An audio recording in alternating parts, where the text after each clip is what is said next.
Black and white? Check. Pistol? Check. Cigarette? Check. Venetian blinds? Check. Melodramatic brooding character?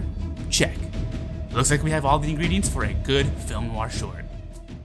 So I ended up posting a little mini short film on my YouTube channel a few weeks back, and I actually shared it over on Reddit as well, and it kind of blew up on Reddit. Everyone absolutely loved it. It was a little film noir styled short, and a lot of people were super interested in how I shot and lit that video. And one of the biggest questions I got asked was, how did I get the shape of the Venetian blinds, if you want to call it that, on the backdrop or on the wall? Well, today I'm going to show you just that, and it all starts with the ambitful optical focalize condenser. What on earth is that?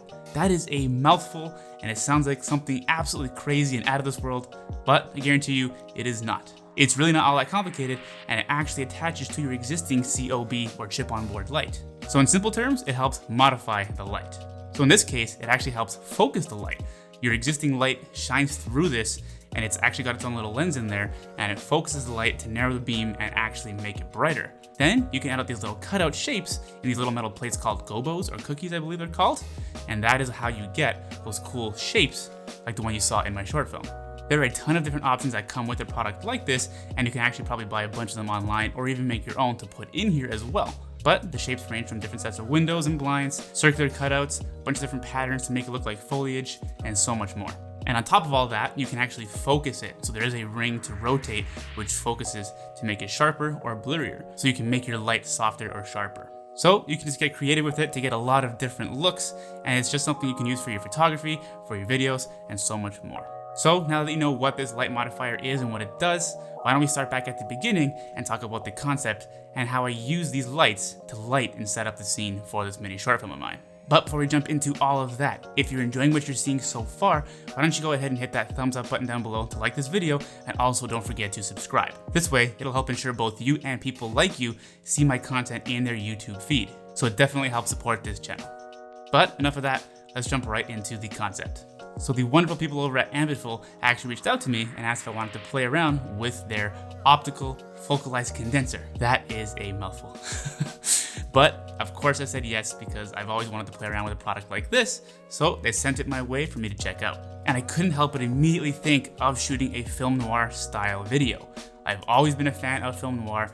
I've always loved the whole moody, black and white, super contrasty look, and I feel like a staple look of the film noir genre is this whole Venetian blinds look. So I thought it was a no-brainer to have some fun and film a video like this. On top of all that, I just love detective stories, so that is how the idea was born. I decided I wanted to create a short scene with a detective sitting at their office at their desk contemplating a case that they just couldn't crack. So that's when I thought, what are the main things I need to create a film noir short? And I came up with a bit of a checklist. Black and white? Check. Pistol? Check. Cigarette? Check. Venetian blinds? Check. Melodramatic brooding character? Check. Looks like we have all the ingredients for a good film noir short. So now that we have all the ingredients, let's talk lighting. So film noir typically utilizes a low-key lighting setup, where there are harsh contrasts between the light spots and the dark spots in the frame, resulting in deep black shadows and a very contrasty look. So for our setup here today, I used 3 main lights, starting with the Aperture 120D. This was used as my main key light, and I did leave on my softbox, which is a parabolic softbox, so that I can still have a bit of a softer light, even though it was going to be a contrasty, harsh setup.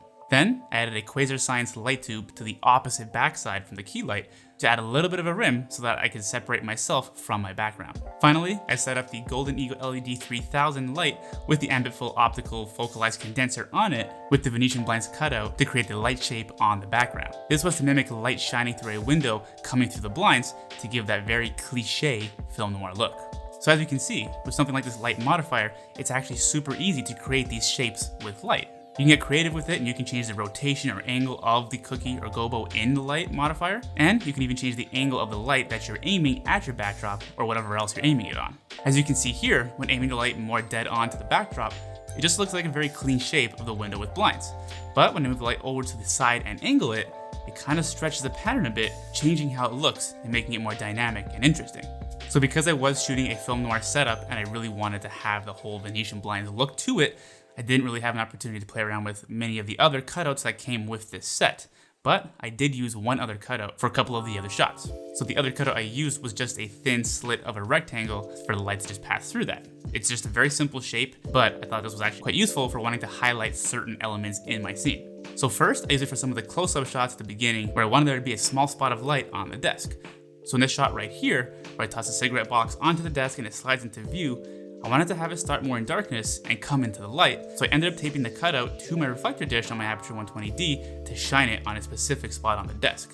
I also used it to have a small beam of light in the shot where you see the file folder with the image of the girl on the desk as well. So just keeping in line with the film noir look, I didn't want to have a very overly and evenly lit scene. I really wanted there to be a big contrast of light to dark, and because I was trying to make it seem like this was a detective's office and there could be multiple windows on different walls with blinds with light coming through it, I wanted there to just be enough variation that it could look like it was light coming from a different window. Finally, the last spot I used the same shape was in the final shot of the film, where I walk into view from a dark shadow into the light, and there's this light streak across only my eyes. I actually had to add a bit of extra tape to make the cutout a bit thinner, as it was lighting too much in my face, but with a bit of experimenting, I was able to get the look I wanted. Then, it was as simple as just walking to the right spot for the light to hit my face the way I wanted it to. So there you have it. That is how you can shape light to get these creative looking scenes for your videos.